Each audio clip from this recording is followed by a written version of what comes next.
So Nothing has recently released CMF Phone 2 Pro, and they have set out to achieve their goal of providing great specification with unique design without breaking a bank.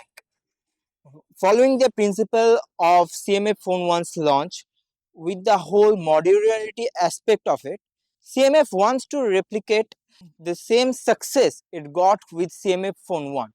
But will they achieve that? Watch till the end to find out.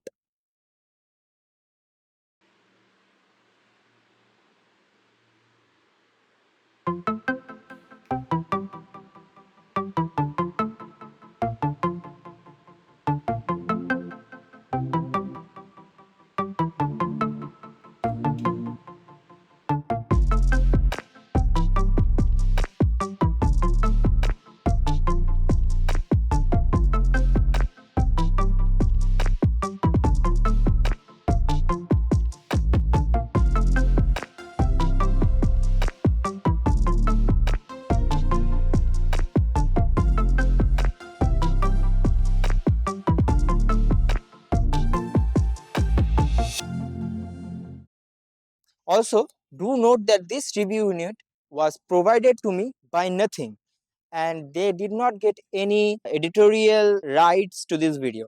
So you're watching this video at the same time as they are. Let's start with the design, since it is sort of the main selling point of this phone.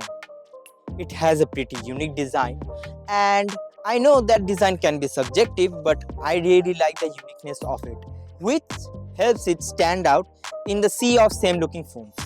In other aspects, the in-hand feel of this phone is really good. It has a plastic back side and the buttons are plastic as well. It is 7.8 mm thin, which makes it the thinnest Nothing phone they have ever made. And the best part that you can actually feel it. The phone feels lightweight with its 185-gram weight. I heard that some people were facing digging marks when they were using CMA Phone 1. But personally, I didn't face any kind of that issues. In my opinion, I am really fan of this design, and I'd like to give it a 8.5 out of 10. Turning it to the front, we get a 6.77-inch 120Hz AMOLED display with 10-bit color reproduction, which, fun fact, is the same display from Nothing Phone 3A, by the way, of which I reviewed last time. So if you wanna go ahead and check it out, but not before finishing this video. Compared to Nothing Phone 2A, the HDR contents pop, especially with that 3000 nits of peak brightness. It has a slightly larger display compared to Phone 2A, and the bezels are nicely even. The color really pops with the 10-bit color production. Outdoor visibility is flawless with that 1300 nits of sustained brightness. 120Hz refresh rate is really smooth and can scale down to 30Hz in certain scenarios like AOD. Overall, I really enjoyed my experience with this display, and I would like to give it a 9 out of 10. I think it is hands down the best display in this budget, in my opinion. While the display quality is good, I cannot say the same thing about the speaker of this phone. The CMF Phone 2 Pro has a single speaker, which is similar to CMF Phone 1. But this aspect is where I'm the most disappointed about. The single speaker in this phone sounds really teeny with no actual bass or treble, and as you'd imagine, it gets really frustrating in terms of sound quality. Heck, even my Nothing Phone 2A sounds better than this.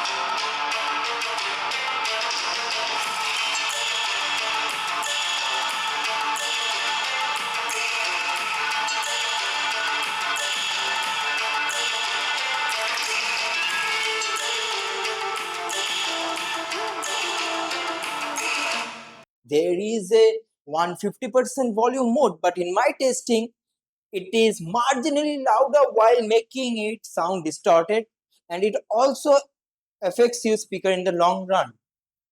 So if you are planning to get this phone, do keep this in mind. So it would be 5 in my books. Also, my feedback to nothing would be to improve the speaker's quality in the next iteration of their phone. Yeah, now that we're done with it, let's get down to some more juicy stuff like the battery. The battery of CMF Phone Pro is super impressive. It's a really interesting one. I kind of both expected and blown away by the performance of this thing right here. The battery, it lasts all day and every day. This phone boasts 5000 mAh battery, but voodoo magic or whatever they have done makes it seems like a 6000 cell. And yeah, that's not an exaggeration by the way. During my whole testing, playing Genshin Impact mostly, doing all of the performance Antutu kick bench runs, and taking a lot of snaps, I couldn't for the life of me kill this thing in a day. It would take me at least 2 days to kill it. My point is, if you want to get a phone with amazing battery life and everything all around it, this is the phone I think. Because I am telling you right now, this is the battery champ. As with every Nothing phone, my Nothing Phone 2A was great as well. But well, that's why I love Nothing phones. They have great optimization. The Nothing OS, the optimization they do is really good. As of charging, wait a minute. Well, as for the charging test, I couldn't really do it because this thing is impossible to kill. Okay, I'll say this much. And like my whole 3 days of testing, I couldn't for the life of me kill this thing in one day. And that's a testament to the how great this is. I couldn't do 0 to 100%, but I did 50 to 100%, which took me about 45 minutes. So doing some calculation and accounting for overheating and stuff, my guess is it would take 1 hour and 15 minutes or 1 hour and 20 minutes to get from 0 to 100%. Now let's talk about Essential Space. This is by far I am the most surprised with a feature from this phone. Last time I tested Essential Space, it was on Nothing Phone 3A, and I said that it was bare bones and it needs a lot of work to be viable.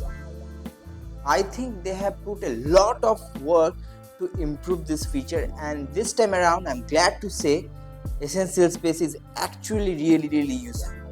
I'd say still it needs a lot of work, but the work they have done this time around made me feel that I dread going back to Google Calendar. They have improved the AI model that they were using in Essential Space, and it is much faster and it is more reliable, which is always a great thing to see. For example, I was browsing Twitter and saw that Xbox was hosting their Xbox game showcase soon. So I decided I need to see this, and thus I used Essential Space. It correctly detected the date and time, but that's what I'm not the most impressed with. The fact that it detected the time zone of the invitation and converted it to my time zone where I live, that was the magical moment I needed to be impressed by this feature. And the voice detection this time around was very good. It still falls short in some scenarios. At the end of the day, it is an AI feature. It still requires internet. It doesn't happen on device, and still can fail sometimes as AI does. But I think they are putting some serious effort into this, which definitely warrants an 8 out of 10 in my books. For performance, it has a Dimensity 7300 Pro, and for daily day-to-day usage, I think this is a great processor. I mean, I face no lag, nothing like that. I played Genshin Impact for about half an hour because I don't want to turn into an anime weep. But jokes aside, I played it at lowest settings at 60 FPS with medium visual rendering, with medium resolution, and it gave me solid 60 FPS. There were dips in the 40s, and it overhit and it heated up a bunch like it doing it right now. I'd say the performance is pretty decent. Other aspects, Geekbench scores and Antutu scores are right here, and they are. I mean, what did you expect out of 7300 Pro? It is similar. Fun fact: Dimensity 7300 Pro is similar to Dimensity 7200 Pro, which is similar to Snapdragon 7S Gen 3, which is in Nothing Phone 3, which I tested last time. So this phone's performance is equivalent to that. It is pretty funny, not gonna lie. But if you are buying this phone, you won't regret the performance. It is good for you today, but don't expect high quality games. Come on. Now, to really test out the performance of these phones, let's get on a little trip.